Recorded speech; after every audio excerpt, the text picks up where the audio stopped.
there's a lot going on in the world, and there were. Oh, here's AJ. Wonderful. AJ, he's coming. He's coming in hot. AJ. Not as hot as you, apparently. We started, by the way. You're coming in mid-episode. You snooze, you lose. We're already recording. No, look, the snooze or lose. I am the one that changed the time for you guys. Wow. This is Top Line.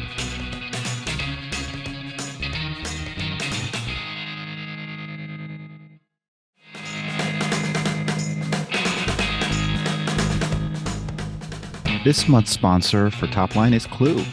Go-to-market leaders need help too, and you can learn from some of the very best sales and marketing leaders at Compete Week 2023, powered by our friends over at Clue.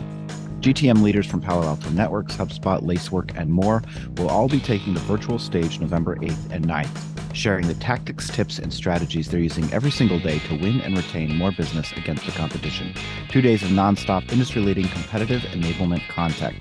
All at Compete Week 2023. Register for free today at CompeteWeek.com. That's CompeteWeek.com. Thanks for listening. We're just happy to see you. You're coming from your management offsite, is that right? Yeah. I mean, this has been what a week so far, guys. What a week. I think AJ said that he's got 4 new clients potentially coming from this conference. Dinner. Really? Yeah, it was great. I had a dinner last night, just sitting next to a founder, CEO of Clue, who spoke. Yeah, Canadian at GTM. Yeah, Canadian. Yeah, from Toronto originally, actually, but has spent the last 10 years in Vancouver. His fourth company. It's his fourth company. And we just have spent an hour just talking about all of the things we talk about on this podcast, just talking about it and going through it. And it was great. They're Craft Ventures companies. So that's cool. That's awesome. Yeah. We were talking about some of the just background. This week, I don't know how it felt for you guys. We're going to talk all about it. Was both energizing, but at the same time, it just felt like there was a lot of shared. It was the first time this year that I felt like there was opening up and people were being vulnerable about what we're through.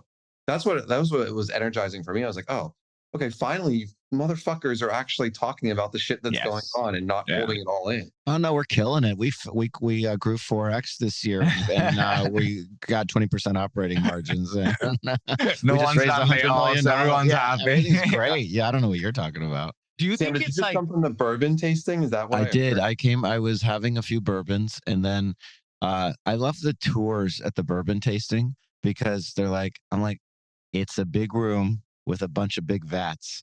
That's it. Can we just get to the part where we drink the bourbon? They're like, now we're going on the tour. Guys. The filtration process. So there's now we're going on the tour. I'm like, I'm getting on a scooter and going back to the hotel. And it was great. It was the most glorious scooter ride.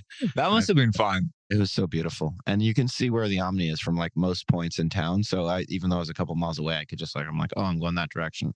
So it was glorious.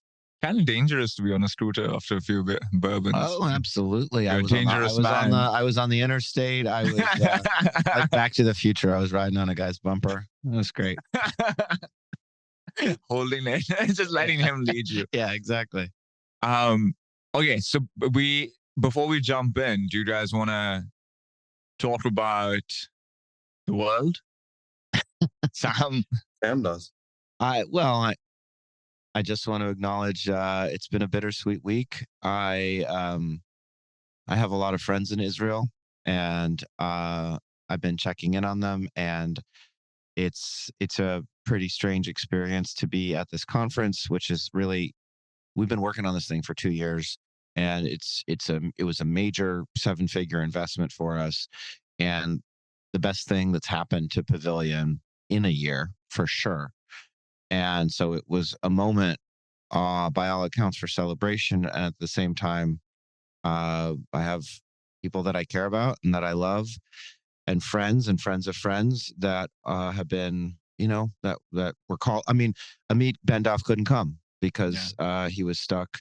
A bunch of different founders were called up. Our future chapter head for Tel Aviv, Ortal Haber, I sent her an email saying, hey, I'm thinking of you.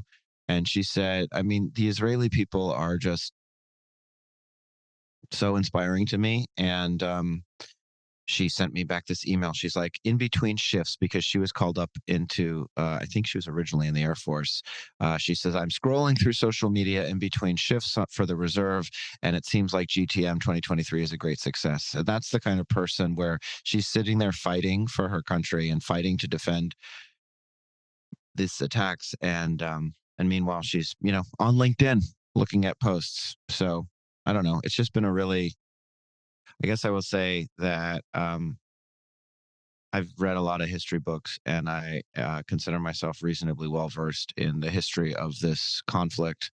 And it doesn't excuse anything that Netanyahu or any of the conservative voices in their Israeli government have done over the years. But it's also very surprising to me how many people have not said a thing at all about babies being murdered or having their heads chopped off, or young girls being raped repeatedly and having their stomachs cut open, pregnant women. And anyway, so I don't know. All I feel obligated to say is that I stand in support of Israel and my friends and loved ones over there. And that doesn't obviate any innocent person dying anywhere in the world, including in Gaza. And I don't want anybody to die, but I certainly stand for Israel and for Jews all over the world, because I can tell you as a Jew that, I mean, I don't like, I'm not, I don't ask myself the question, how could it happen? How could the Holocaust have happened? I know. And you, Assad, in Pakistan, and having been at the places where suicide bombers, I know how human beings are at this point, and nothing really surprises me. And that's why I think Israel needs to exist, because I don't need sympathy. It doesn't matter, I just want a place that we can call our own, where we can defend ourselves against people that want us dead.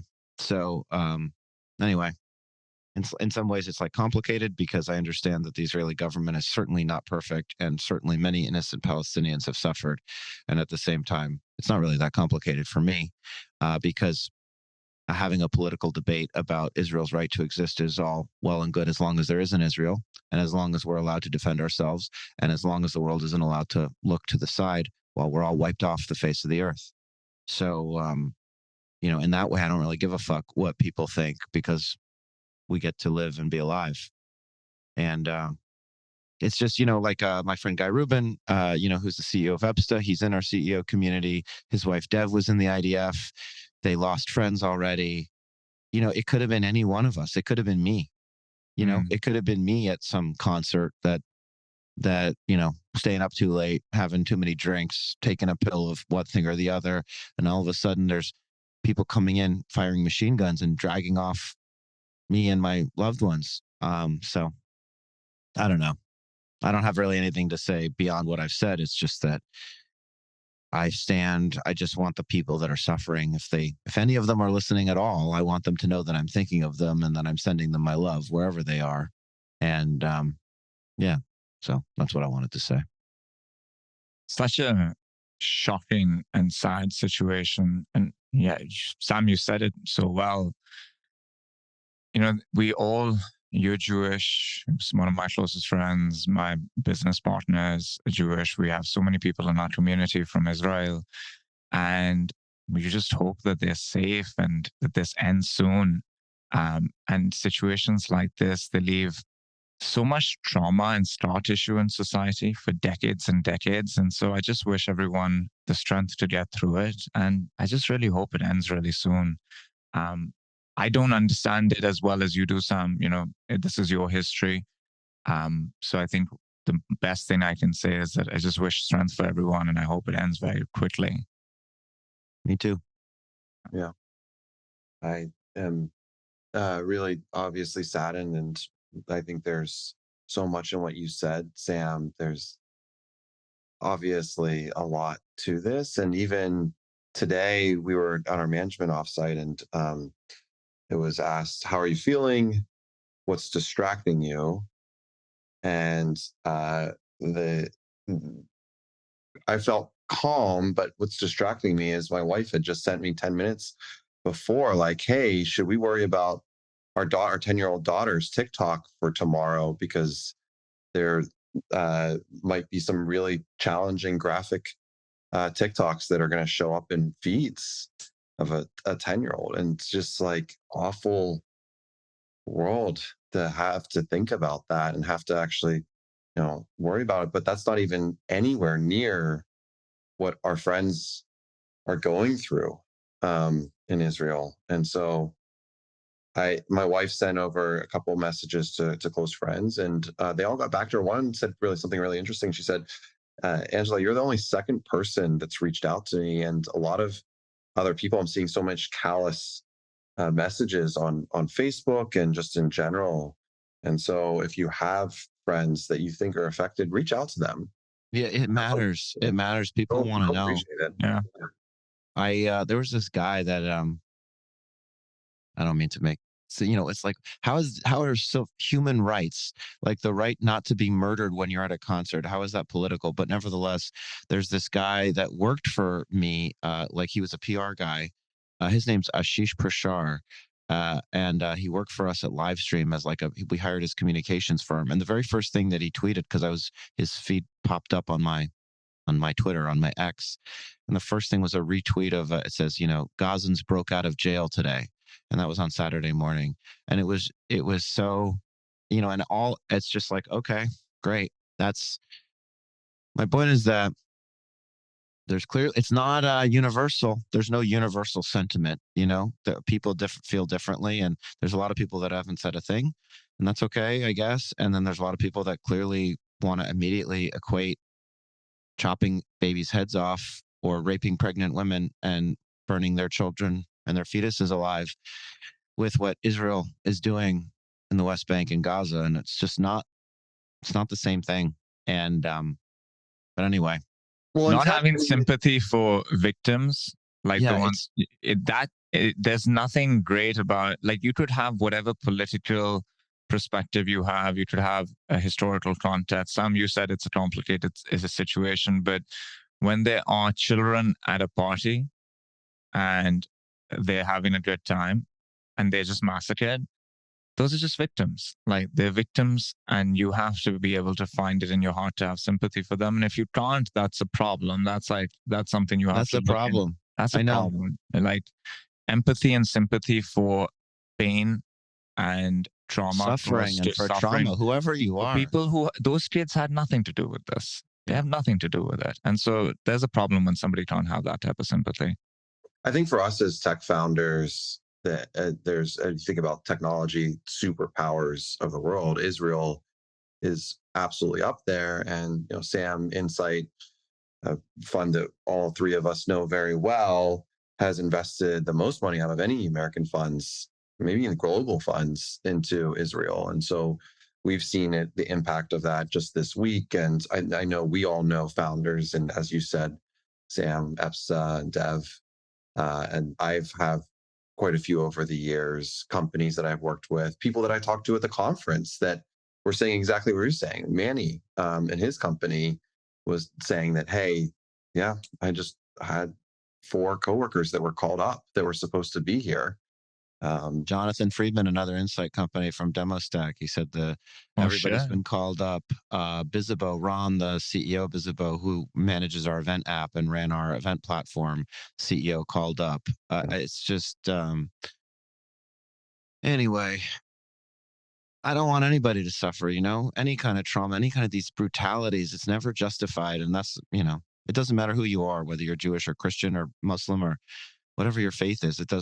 Nothing justifies innocent people being slaughtered. It's just horrible. So anyway, fucked up. But yeah, I mean, I think it's not a natural transition per se, but let's have a moment of silence. I think we should have a moment of silence for it, and then we can go.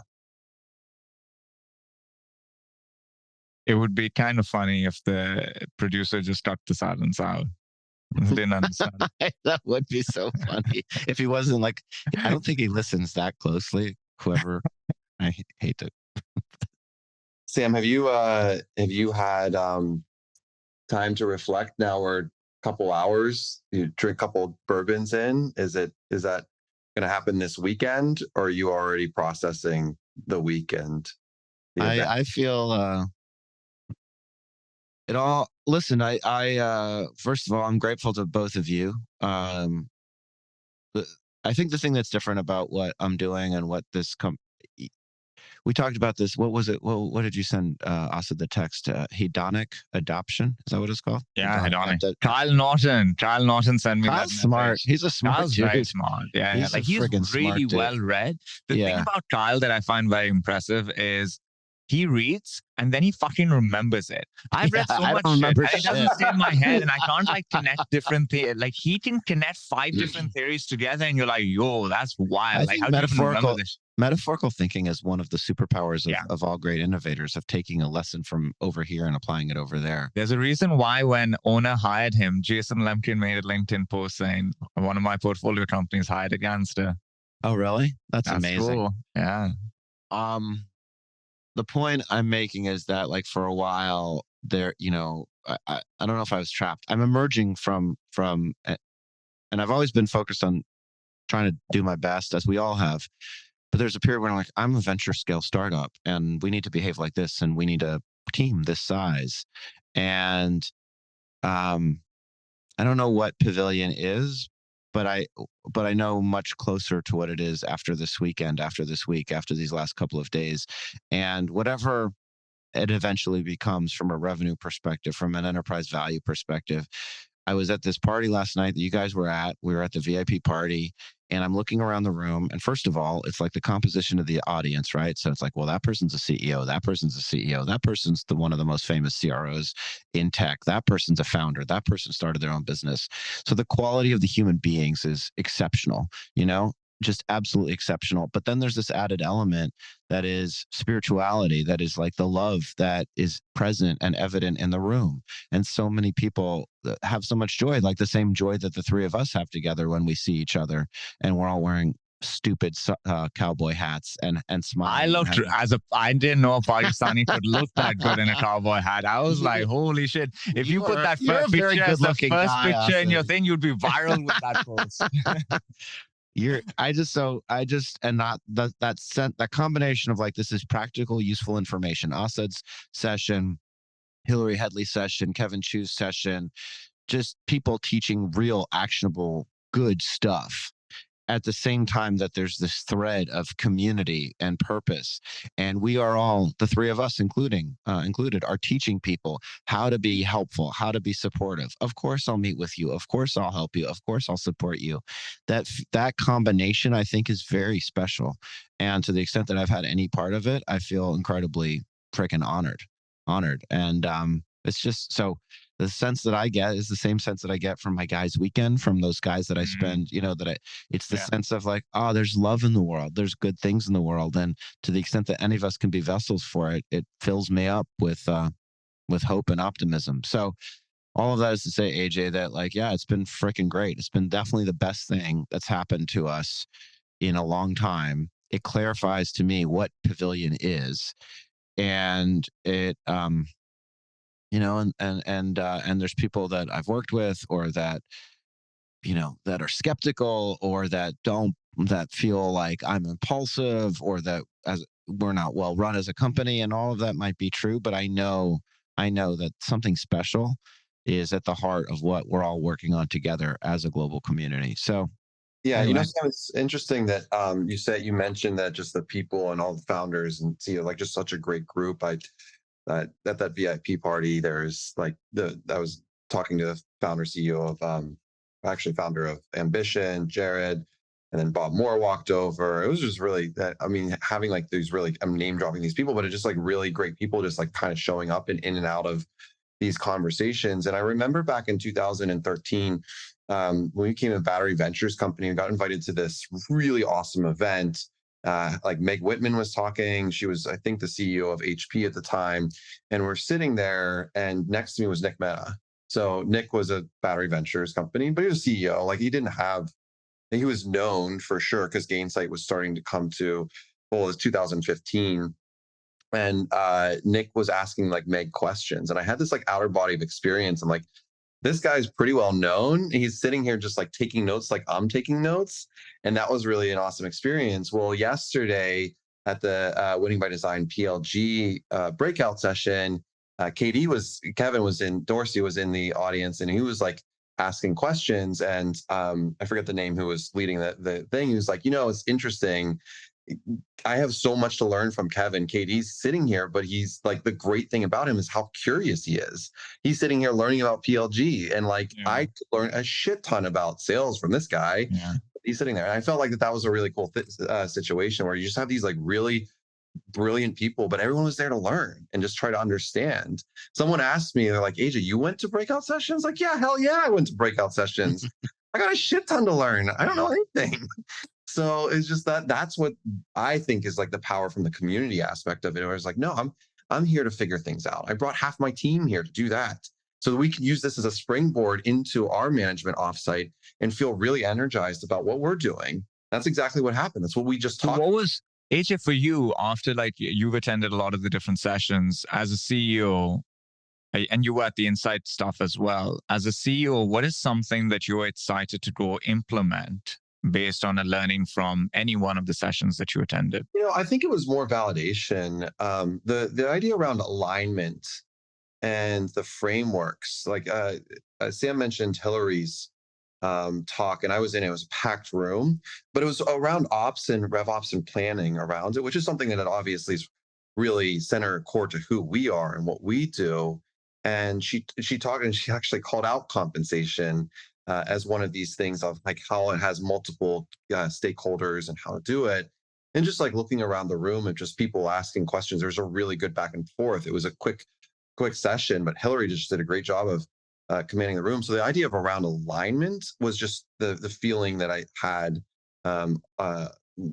all throughout. Even at the end, that's funny. I was in the lobby waiting, and Steve from Link Squares, Steve Travaglini. there, Steve Travaglini. Yes. He showed up, and we were chatting and talking, and I go, "How are you, Steve?" He goes, "I'm alive. I'm here." That's what he said, and I just really appreciated that. And we just started talking about what we're going through and this idea of alignment and our teams. And I'm like, God, I've had the same conversation 6 times, 7 times this week, and that felt good. It just felt like we were part of something. We're building something, and honestly, it wasn't in a negative sense because these are like challenges we're going through. It was more in an optimistic sense of the world. Like we sit here every week and we talk. We have. Well, Asid is our like beacon of hope every week, and then Sam and I bring him down. Well, Sam does. And I go cry afterwards. And how you hear these things, and you're like, yeah, we get all the numbers and all of but when this is like the microcosm of what the tech community is truly going through, and so when you see it firsthand and you feel it. Yeah. It's a different thing. When you see them fight, like I love to see a group of people that you respect fighting at this stage in the cycle. Like when I was watching that the hall, like there was an energy, like people hadn't given up. There was like an energy in there where they're like, we're here, we don't fucking fight, let's go. And the people in the booths were running their booths really well. They were engaging people, they were bringing them in, they were having good conversations. They didn't seem like they were losing and that they had lost. And I that energy really energized me. Like I remember coming back up last night and being like, yeah, we're gonna fucking fight. Let's go. Like when you're around people with that energy, it's really exciting. The other thing for me that was really that was a takeaway was this for you guys was a really big bet. Like, and you took your biggest bet at a time where it's hardest to take risks, and you had to take the risk and be right. But if you were right, it would be such a big win. And you are right. Like the event is the biggest win you guys have ever had. And it was really inspiring to just see that.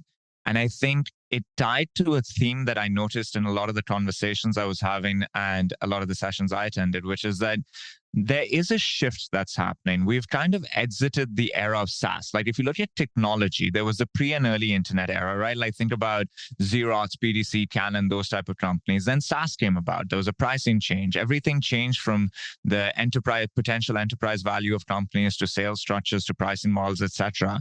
And we've been in that era till I think a few months ago. And Sam, you've said, we've been reset, we've discussed being reborn. I think we are in a new era now, which is defined by AI. Insight has spoken about this a lot in the previous sessions. And I think the long-term era is going to be defined by AI, but in the short term, it's defined by AI and non-0% interest rates. And so it means that we need to be ready and willing to rethink everything. Insight had a point in one of their slides, which was very similar to the one I had in mind, which is that in 12 months, your go-to-market function might look completely different to today. But only if you decide that you're part of the early adopters. Because if you look at how technology is picked up, they're early adopters. They're small in population by nature, and you have to be willing to take an unconventional bet. You have to be willing to take a risk, and you have to get it right. But it's also an opportunity. It's an opportunity to gain an advantage, and that's just so exciting. There was so much validation of this feeling I had. I've come away being like, yeah, we are in this new era, and we will be part of those early adopters. Yeah. And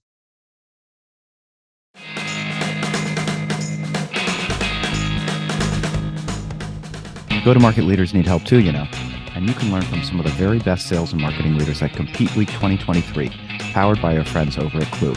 GTM leaders from Palo Alto Networks, HubSpot, Lacework, and more will all be taking the virtual stage November 8th and 9th, sharing the tactics, tips, and strategies they're using every single day to win and retain more business against the competition. 2 days of nonstop industry-leading competitive enablement content, all at Compete Week 2023. Register for free today at CompeteWeek.com. And now back to our show. Oh, go ahead. Sorry, Austin. the insight. I just texted you guys both a quote from the Insight presentation that was given by Gary Service, who runs their Marketing CEO Center of Excellence. And the two quotes were really interesting. One, you won't be replaced by AI, but you may end up replaced by someone who uses AI better than you. Two, AI by itself isn't a risk to your business, but competitors leveraging AI are a big risk. And those two just like really stuck with me. They did a great job of talking about it. And then they had the booth at GTM where they talked about their AI and leveraging. And I stopped by. Ryan Longfield had a great He was great. Great talk. was he? Fantastic. Yeah, it was really good. I was on how his teams leverage AI. He's now Chief Innovation Officer at Gong. Wow. So From Chief Revenue to Chief Innovation. That's wild. Amit is a kind person that doesn't fire people. So it's like he was CRO, now he's Chief Innovation Officer. Udi was CMO, now he's Chief Evangelist. Yeah. The different thing I would say about Gong is they both seem happy in their new roles, because I've seen so many people get moved into different kinds of roles that are about evangelism or being a spokesperson for the company. And it sometimes presages a departure. And in both instances, they seem just as plugged in as they've always been. So it was really cool. Sorry, Amit, I think, is one of the best. It was a 9 a.m. talk, so I know you couldn't make it. Yeah, no chance, guys. For the listeners out there, Asid really does. I don't think he wakes up. I think if he says he wakes up at 9, he means 11. Yeah, and we're on Central Time, so it's another hour. I know. It was just, I was like, Asid, did you see my closing remarks? They were so inspirational. He's like, no, not at all. What did you talk about? He's like, I love the power of community. I'm like, really I literally said that. But because I can't do these early morning things, I'm very nice. I left a Sam like care package before the those first pills. day. I want to get those pills. Right? What are they? I wake up feeling I got my first good night's sleep last night. Thanks. Look at that. Yeah, I like it. Great. Well, and also Sam had a shout out to your CEO coach during his closing remarks, Austin. Well, he's Sam's original coach. I stole him from Sam. Oh, other way around. Yeah. And then I gave him to a bunch of people as well.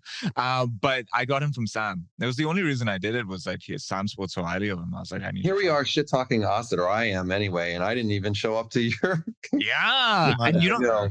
I had slides about quota path in my thing, and then I was about to get salty. I was about to skip the slides when I didn't see AJ in there. By the way, somebody walked up to me and said they like our banter. So for all the people that are like, your banter stretches on for approximately 5.34 seconds, and the acceptable time is 4. Thank you. There's a fast forward button. You use it. I will say, I think you're exactly right, Asid, and that's the business, the operating inspiration, besides just the good vibes, in the sense of compassion and love. Allow me to embark on this. I don't know if it's a rant or a soliloquy, but the point is, there's 2 people. Let me let you in. You're not allowed to say, behind the kimono, but you can say maybe behind the curtain. Who's the man behind the curtain? So here the general thesis, which I've previously articulated, but I will underscore here: golden age of the solopreneur, golden age of the personal brand, growth of the personal brand and unscalable activities relative to the corporate brand. People think there's many things that AI enables that makes an individual human and their authenticity more scalable than they've ever been. I write a lot on LinkedIn. You could say that's not what the CEO is supposed to do. The CEO is supposed to drive scalable and repeatable process through the organization, setting the vision, empowering their team. It's not the job of the CEO to be the head of demand gen or the head of sales. That's true only to the extent that the CEO cannot copy and paste themselves into some kind of trained large language model that replicates the credibility, the spirit, the soul of the CEO into repeatable instances. So my point is this. I write all of my LinkedIn posts. People ask me, do you write all the LinkedIn posts? Yes, I do.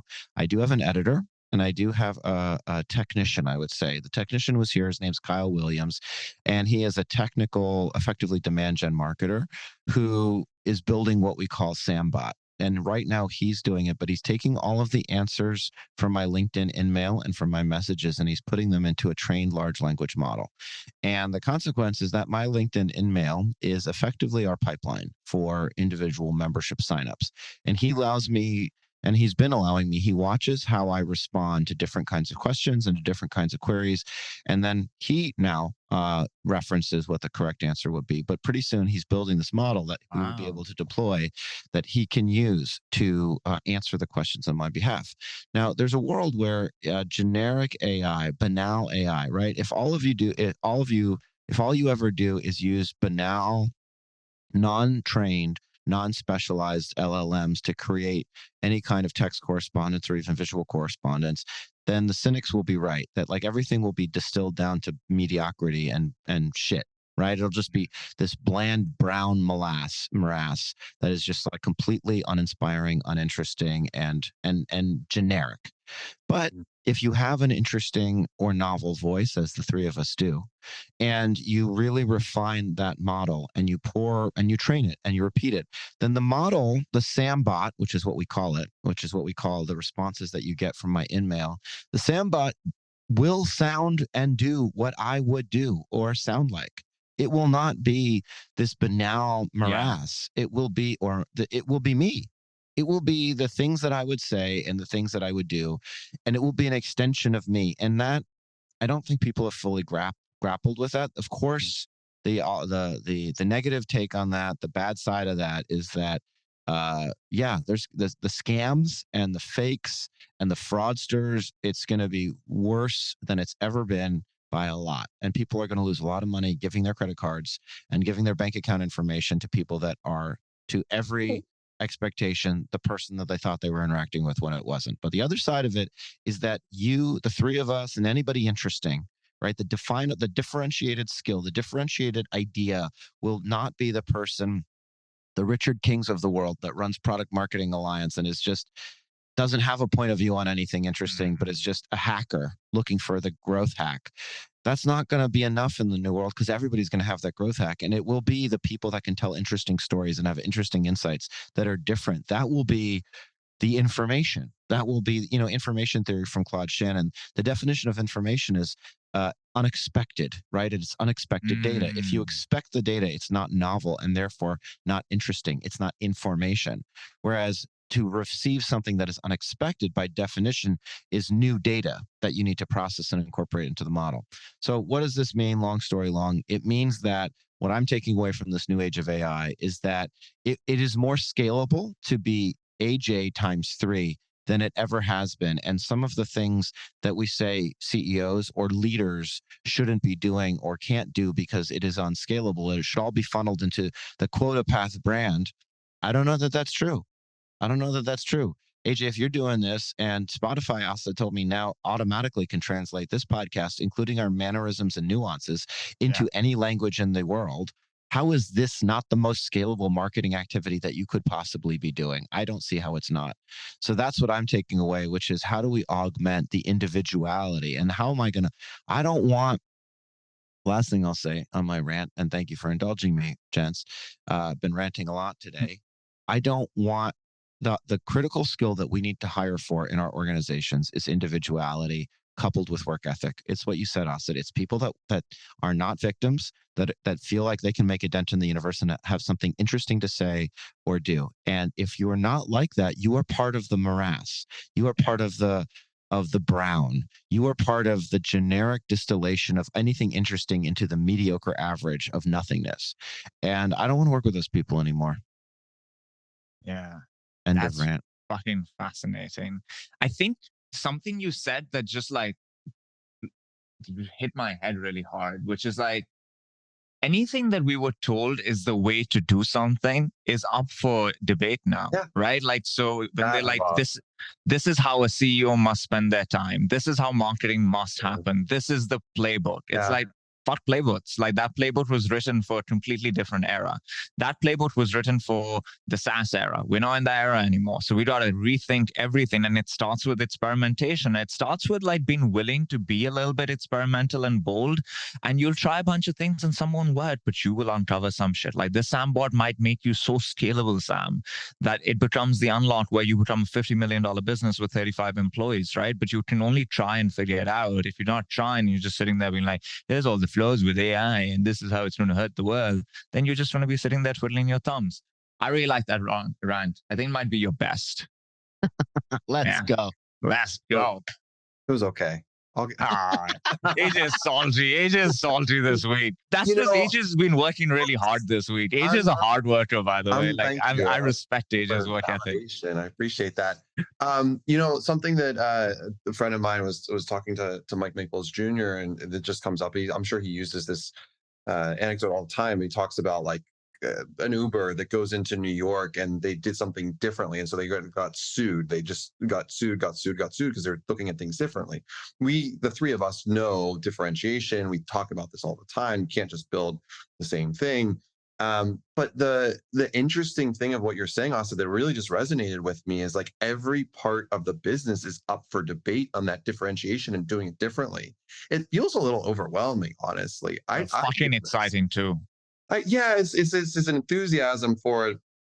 It's like this anxiousness, right? It's like a kid before Christmas, I guess, feeling behind it. And I don't know if all of the founders, I have an enthusiasm. I'm excited about it, but I just don't know if we still really understand what that means. We don't. This was talked about in the Insight AI conversation of just like, here's like the day one. And the analogy that Gary used was about productivity. The quotes that I shared earlier was, they said the same thing about email, about like email coming, it's going to revolutionize everything and your productivity and all of these things, and you won't have jobs because of email. And guess what? No, that's not what happened. And so like, it's not that piece of it, but it's just this like, man, I want to do something as a founder. This is what it is. As a founder, I always want to do something differently. I just want to differentiate. However, the team and the people that you've hired for a job. You've hired with a skill set. You've hired to do a thing. And a lot of them, if not all of them, don't think like founders and don't go through necessarily that thrash. So like, I guess the overwhelming aspect of it is that, how do I make sure my team is differentiating without making it feel like they're overwhelming and they have to do all these different things and try all these different things? Two things come to mind. The first thing is AI can kiss my ass. Like, you know, there was there's this belief that this fear in the market that, oh, AI might replace me. AI might, listen, like, it's up to you if it fucks you up or if you're going to win because of it. So for me, I've done way harder things in life than, you know, AI replace me. I'm not replaceable by AI, but I leverage the fuck out of it to do really well in life. So that's like just a belief I have in my head, and I've developed that conviction around it. I think the second is that when we say that we're moving eras and there's a reset or rebirth of the ecosystem, difficult things have to happen. And this is the difficult part. The reason why, when you look at technology and how it goes from early adopters to mainstream, and there's a very small group of early adopters, is it's really, really hard to do those things. It's really easy to say I want to be an early adopter, right? But it might mean that we have to look internally at our teams and be like, hey guys, nimbleness is key now. And so we might have hired you for job A. Job A, no, not necessary anymore. But you might need to do job B. We'd love you to do it. But if that person can't make that adjustment, it's the wrong person then. And I think that requires being willing to say, the people that we have in our organizations, hopefully a lot of them are in this organization for many years to come, but the ones that can't move with the punches, they will have to move on. And that's the hard stuff that people aren't willing to say, but I think is important to say, because the compromise is not going to be failure of the organization. We shall not compromise the success of this business. So the business has to be successful. If people can move with the punches, let's go on this journey together. If they can't, you got to then move on. I just want to, this is what I've been talking about, right? This is what we've been talking about, which is that people talk about the market as if it's only interest rates, but the market is dynamic. This is what we talked about with Roberge. If it comes back, it'll come back different. Yeah. And it's not about 5% to 1%. Oh, if the Fed lowers interest rates, that means all of these entitled dipshits that think that, you know, all of these people that are not interesting, that are fundamentally have been trained to not want to work hard or want to rationalize quiet quitting or want to rationalize their own lack of engagement. They want to tell you why it's your fault as an employer. They want to tell you that it's fine. It's not I'm being moralistic, but it's not moralistic. The point is that there will not be jobs for those people, and the market might come back and interest rates might be lower, and that will benefit the three of us and the people that are dynamic. Yeah. And we will figure it out how to make our good businesses even better thanks to more abundance of capital. But it will not necessarily mean that we're all going back to being like, well, I need 300 people to do what I now know I can do with 30 people. Yeah, AI will not allow for that. Like, that's the beauty of these two things converging, is one will create efficiencies and the other creates availability of capital and an easier way to create demand and less churn risk. Those two things converging create an environment that we've not been in for ever, because the AI thing is completely brand new. We've been through these cycles before, but the AI thing is a new consideration. Check this out. There was a survey done of 400 CEOs by KPMG. These CEOs come out and say, we don't expect an ROI from our investment in AI for a minimum of 3 years. And then you hear something like that, and then I'm walking the halls right now, and I'm talking to leaders that are getting an ROI from AI yesterday. And so it just kind of shows you there will be people that lean in, and there are people that are going to figure out how to use it. And there'll be people like, oh yeah, maybe in 5 years, AI will be helpful in my business. And those people will not have jobs in probably 2 years. Well, Insight did a poll, a live poll during our session on AI that asked you, like, one of those Slido QR codes that said, hey, do you use ChatGPT and what are your results? Like, what do you see your results? And I think out of their 4 answers, the highest one was like 38% that said use ChatGPT, not seeing the results yet. I was shocked to hear that. They did like kind of moved on from that point.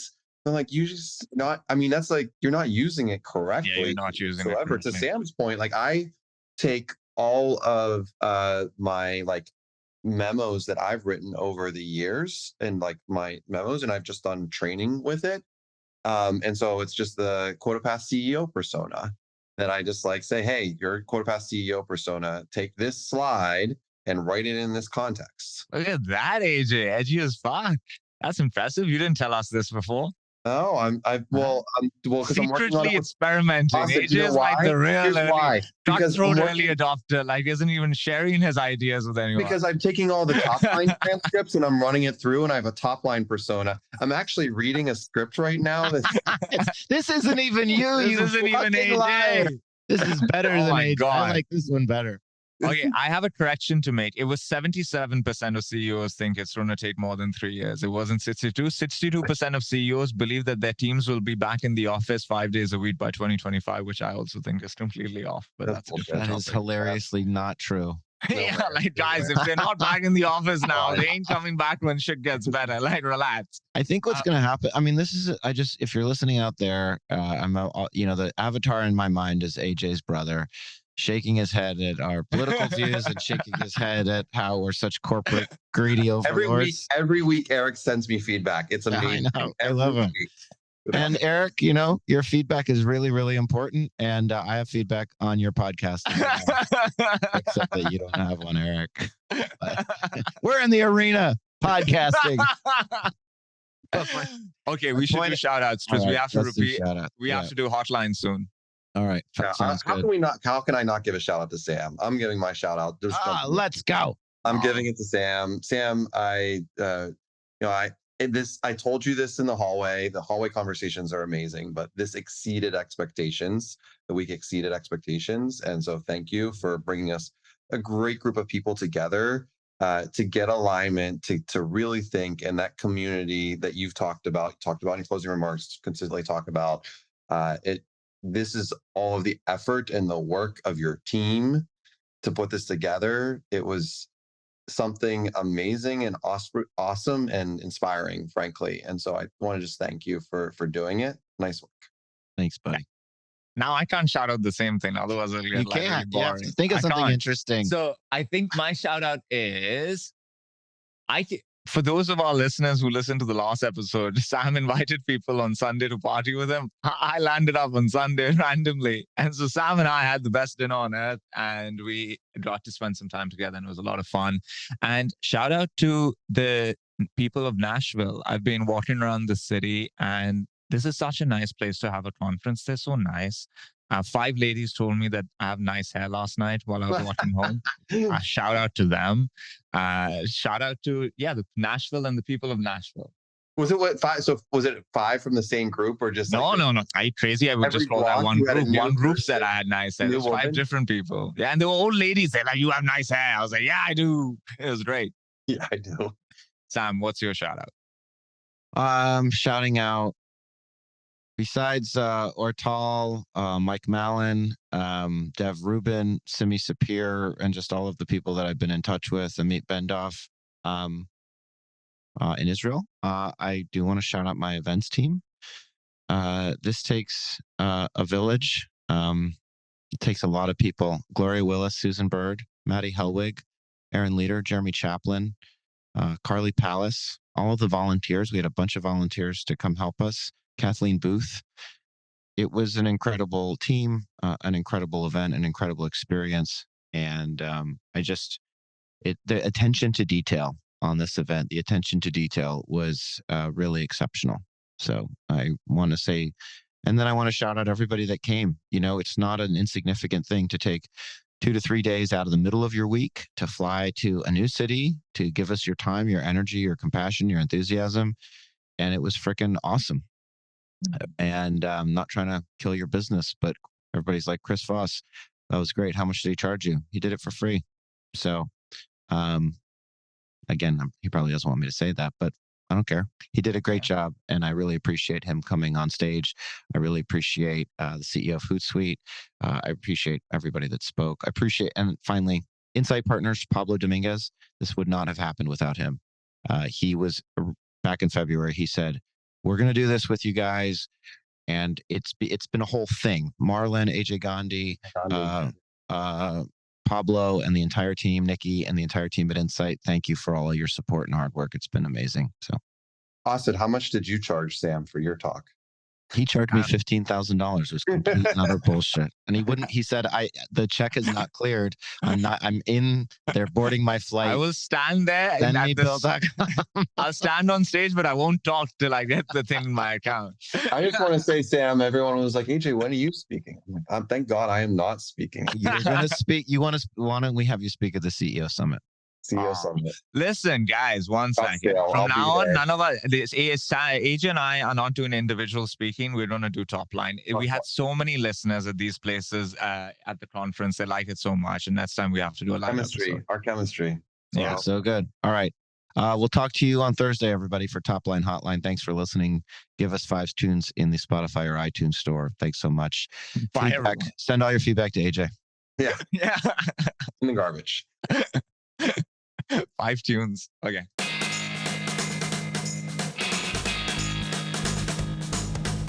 Thank you for listening to this episode of Top Line. To learn more about the trends, news, and developments impacting the world of B2B SaaS, head to joinpavilion.com, where more than 10,000 of the world's top go-to market leaders go to achieve and unlock their full professional potential.